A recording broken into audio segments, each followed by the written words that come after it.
Harold at the North Pole by Crockett Johnson, A Christmas Journey with a Purple Crayon. It was Christmas Eve, and Harold had to have a Christmas tree before Santa Claus arrived. So in a warm morning cap in the mittens with his purple crayon and the moon, he set off for the north woods. Harold made sure he went north by the Big Dipper. He was glad it happened to be a clear, starry night. Suddenly he remembered that Santa Claus came by sleigh. There would have to be snow, and there was snow. There was a blizzard. Harold shivered. It was a fine night to be out. He eyed for a snowman. The snowstorm was worse than we imagined. Even the snowman didn't look cheerful on it. Santa gave the snowman a muffler to wear, and happily the storm finally was showing signs to letting up. The snow stopped falling, but it lay in big drifts. It covered everything. From the looks of things, Harold thought he might very well be at the North Pole.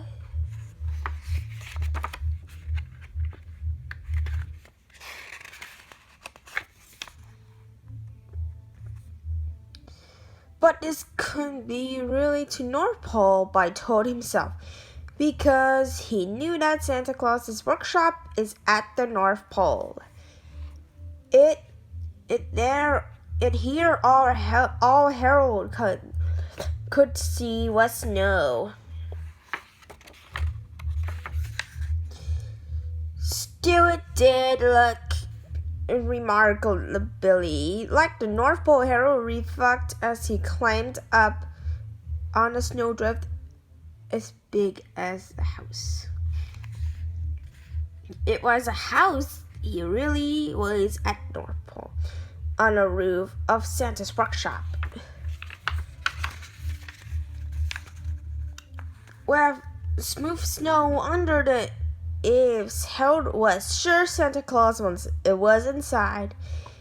He was snowed in, and it was the night before Christmas. Why, Harold asked couldn't Santa come out up the chimney?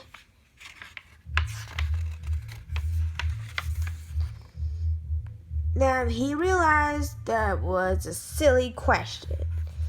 Of course, Santa Claus could come up a chimney. The theory was Harold's and Santa's sleigh full of toys couldn't come out that way. Harold thought. Then he acted fast. He told Santa to come out without the sleigh and not to worry, to leave things to him. Santa Claus appeared to be rather doubtful, but Harold quickly went to work lining up the reindeer. Soon Prancer and Dancer was pawing at the snow, eager to be off around the world. Harold wasn't quite certain of the names of the other reindeer.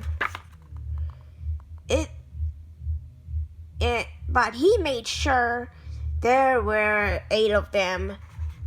They were all handsome and spirited animals. And it wasn't exactly in the right order. None of them compared. Harold harnessed them with no secretly, and he hitched them to a sprinter sleigh. It had a comfortable seat for Santa Claus, and it had room for a sizable bag of toys. He generally filled the bag to overflowing. For a moment, Harold thought of looking to see where his presents, but there wasn't time. He told Santa Claus to get in a sleigh and deliver the toys.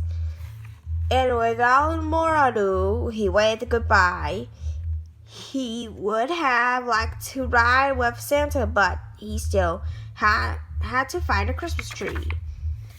He had to get it home and decorate it too before Santa got there.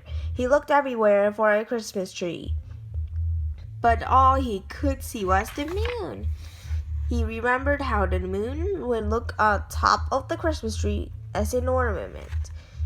And it looked fine over the tree, and the tree also looked fine under the moon.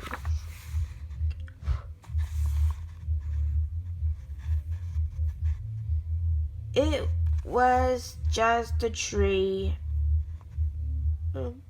he had been looking for. Now the only problem was to get it home.